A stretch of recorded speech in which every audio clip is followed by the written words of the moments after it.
प्रिय भाइयों और बहनों, आज के दोनों पाठों का संदेश सेवा, प्रार्थना और धैर्य के महत्व पर केंद्रित है।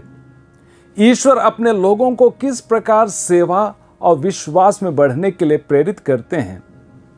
भारत की विशेषता अतिथि देवो भव है और ऐसे ही पहले पाठ में यूहन्ना हमें सत्कार और सेवा का आदर्श प्रस्तुत करते हैं, जहां वे गायुस की प्रशंसा करते हैं जो मसीह में भाई बहनों को निस्वार्थ सेवा कर रहा था, चाहे वे अजनबी क्यों ना हो। यूहन्ना हमें याद दिलाते हैं कि जब प्रभु के लोगों की सेवा करते हैं तो हम सत्य के सहकर्मी बन जाते हैं। इसका हमारे लिए क्या अर्थ है? इसका अर्थ है कि हमें भी अपने जीवन में सेवा भाव को अपनाना चाहिए। मसीही जीवन केवल अपनी आध्यात्मिक उन्नति के बारे में नहीं है, बल्कि यह दूसरों की सहायता करने, सत्कार करने और उनके बोझ को बांटने का भी आह्वान है। सेवा का यह कार्य केवल हमारे कर्म नहीं है, बल्कि यह हमारे विश्वास का साक्षी भी है। जब हम प्रेम पूर्वक सेवा करते हैं, हम मसीह के प्रेम को संसार में प्रतिबिंबित करते हैं। आज के सुसमाचार में संत लूकस हमें एक विधवा और अधर्मी न्यायाधीश की कहानी सुनाते हैं। यह कहानी हमें सिखाती है कि हमें निरंतर और धैर्यपूर्वक प्रार्थना करनी चाहिए। विधवा ने हार नहीं मानी, उसने बार बार न्याय की याचना की और अंततः न्यायाधीश ने उनकी सुनवाई की। यह घटना हमारे लिए एक सजीव उदाहरण है कि जब हम अपनी प्रार्थनाओं में निरंतरता और विश्वास बनाए रखते हैं तो ईश्वर अवश्य ही उत्तर देंगे।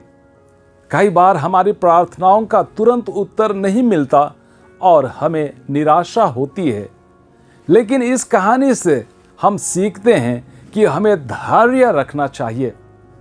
थिस्सलुनीकियों के नाम पहले पत्र अध्याय 5 पद संख्या 17 निरंतर प्रार्थना करते रहें, जहां संत पौलुस हमसे ऐसा करने का आह्वान करते हैं।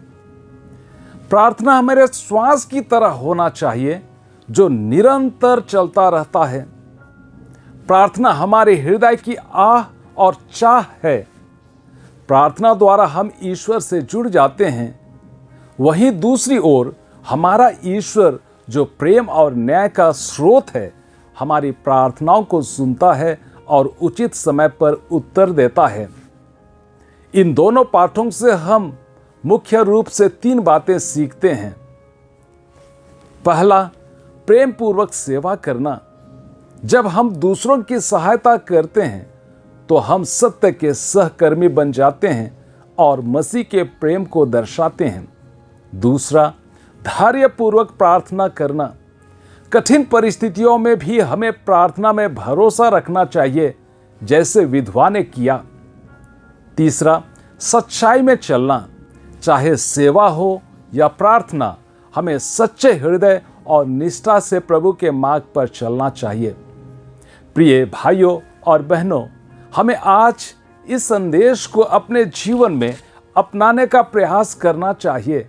जब हम प्रेम और निष्ठा से सेवा करते हैं और धैर्यपूर्वक प्रार्थना करते हैं तो हम ईश्वर की कृपा और उनके अनुग्रह का अनुभव करते हैं।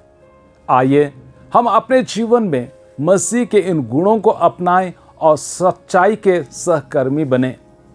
हे प्रभु, हमें ऐसा हृदय दे जो प्रेम पूर्वक सेवा करे और ऐसा विश्वास दे जो कभी हार ना माने। हमें सत्य में स्थिर रख ताकि हम तेरे प्रेम और न्याय के गवाह बन सकें। आमीन।